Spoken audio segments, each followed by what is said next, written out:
Okay, hello. Today we're going to be going over a detailed analysis of bone fractures.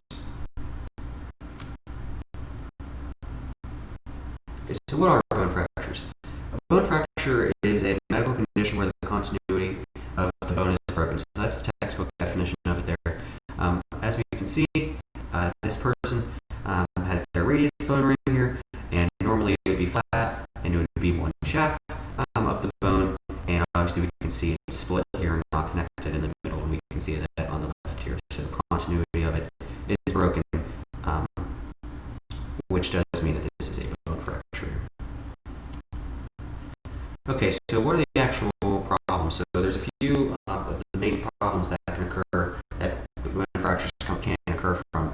The first and most common ones are stress fractures, and that's, now I'll give the example of throwing at a dashboard in a car. So, when your car comes to if you're a passenger and the car comes to a halt, you extend your arms, and sometimes, the jolt of the dashboard hitting your arm and pushing back extremely hard on a locked arm with the bones there can end up cracking some of those bones.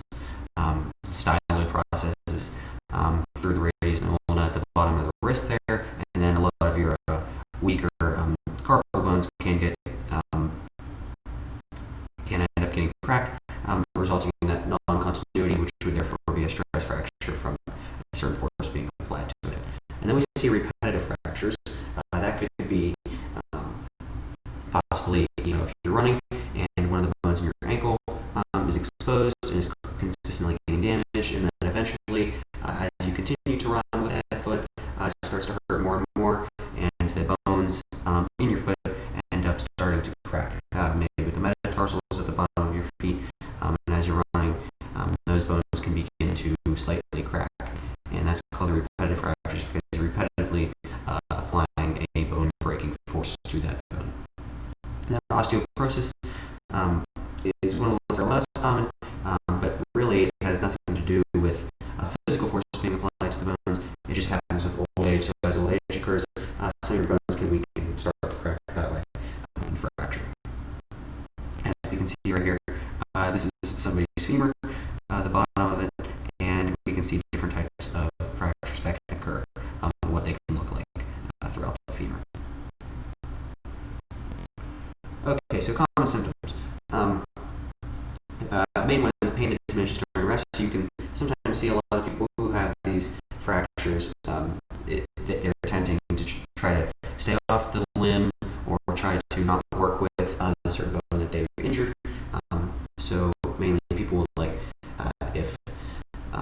if you have, like I said, we can refer to the ankle bone reference again. If you have an ankle bone problem and you don't walk on your ankle, sometimes that can relieve a lot of pain, and that's kind of when you know, hey, maybe I have a bone fracture.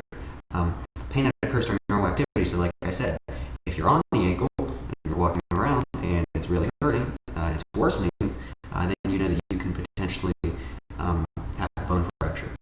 And then we see right down here, a lot of three ones you can see and feel yourself. Swelling, as you can see, this person's right ankle has a fracture of some sort in it. More than likely through the fibula right there region. You can see it's swelling, tenderness, so tender to touchy, it's very sensitive, and then bruising, we can see the black and blue bruising right there. Okay, so overall result.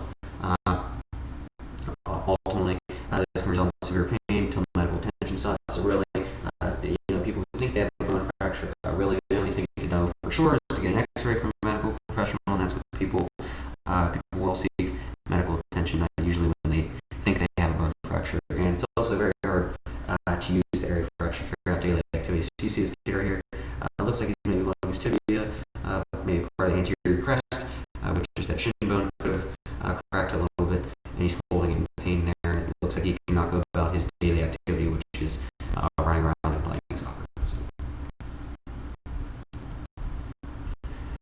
Cures and remedies. There's a few different cures and remedies that they will do when you seek medical attention. You are looking for help with the bone fracture. So one of the most common things they'll do is give you a splint. So what this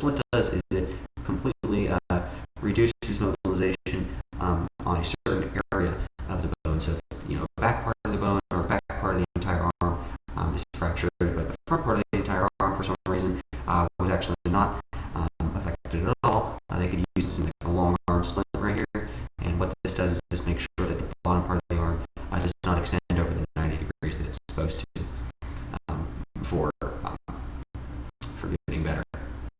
Next thing, we also see a lot of people use the plaster cast. This is just a general over the elbow cast. Sometimes they cut them off right here below the elbow if it's a wrist injury, and this just makes sure the bones are moving within that arm there. That keeps everything stable and lets it heal as it should. And as we can see right here, the hard plaster cast, I'm not sure if you ever touched one or signed somebody's cast, you know it's actually very hard, and it can protect from outside bumps and bruises as well during the healing process. And then we see a brace right down here, which is if maybe the cast is off, the splint is off, and the doctor's like, okay, I want you to move the elbow to a certain degree, but not too much. This dial right here can tell you how much of an angle the elbow is allowed to move to, and then that fracture brace can let you move it to a certain angle. And then obviously we have very tiny surgically inserted metal rods and plates, so that just helps people who are having a really serious injury and they either have so many broken little bones that they cannot physically end up healing and forming a new bone. That could be the case. Or really anything else that would not be able to kind of naturally heal those bones. More serious fracture occurs on the surgically inserted metal rods and plates. They cut open the area that was under consideration there, and then they could insert a rod or plate to supplement for the bone lossage or the severe bone crackage. And then the final one is pain relief. This is pretty common, maybe until you get to a hospital or to seek attention, or really after there's a procedure done. They can give you pain relief medication so that tenderness and that bruising area doesn't really hurt so bad as it did. Here's some relevant statistics that I figured would be worth mentioning. Fractures account for 16% of all musculoskeletal injuries in the United States. So 16% doesn't sound like a lot, but I will say that does account for a lot indeed. 16% of all people is fairly common. More than 40% of fractures occur at home. So that's just really what I throw out there. It doesn't really have anything to do with the medical aspect behind it, but like I said, the 40% of fractures at home does talk about how common it can be to get a bone fracture. And then approximately 6.3 million fractures occur each year in the United States, and that kind of goes back with these two. 6.3 is a lot of people. 6.3 million is a lot of people out of the United States population only, and that kind of shows that it does happen to a lot of people, and a lot of people do end up recovering from it, which is definitely a good thing. Looking over here, this is also, I found another one. In 2010, these were just in proportion the most fractures per person. So obviously they have a fracture at the top of the femur, more patients sought medical attention for a fracture at the top of the femur than they did for all of these other ones. So as we're going down now, there is kind of a trend.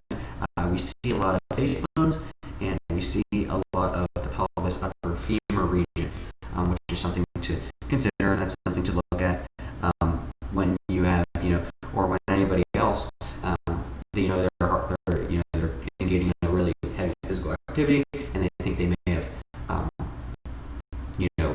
pushed on the bone wrong or had a stress fracture, and you're not sure, well, if it's in the top of the femur and or in the pelvic region, I'm not saying those are the only two regions by any means, but if it's in those regions, you can almost kind of assume that that's what that is.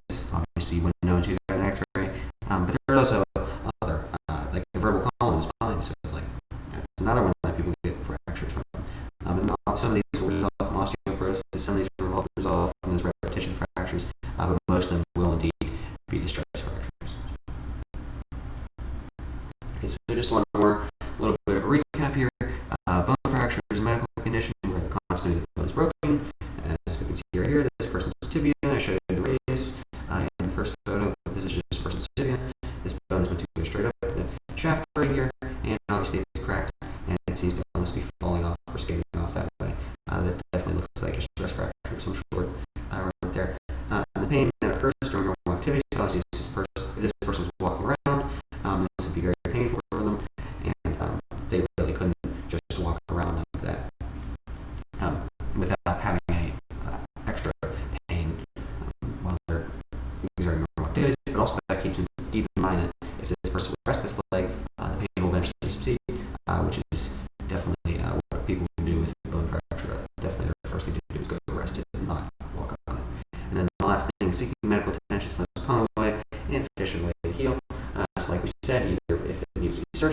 screw plates, or if there just needs to be a cast, splint, or even a brace, doctors can be very helpful in helping one heal from a bone fracture.